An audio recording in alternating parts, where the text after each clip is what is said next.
These tools work hard, some care they do need. A manual or two we may have to read. Hi everyone, welcome back to Creatively Crafted Life Spring Clean Challenge, and today we are looking at some of our tools that perhaps need a little bit of maintenance and TLC on them. So in front of you, you see my sewing machine. You need to clean your sewing machine periodically, especially inside this cavity here. It gets a lot of fiber, dust, and buildup from your material, so it's really important that you do clean that periodically. Every machine is going to be different, so I'm not going to walk you through that, but check your manual. It should give you information as to how to do that. It will also tell you if you need to oil your machine and all that good stuff. So I actually did clean the interior not that long ago, maybe 2 weeks ago, I guess.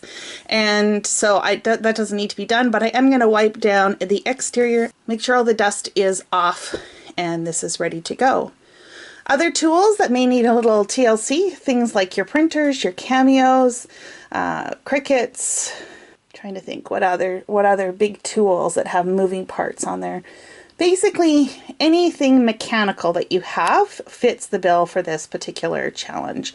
So grab out your cloth. If you need your manual, make sure you grab that too, and get cleaning.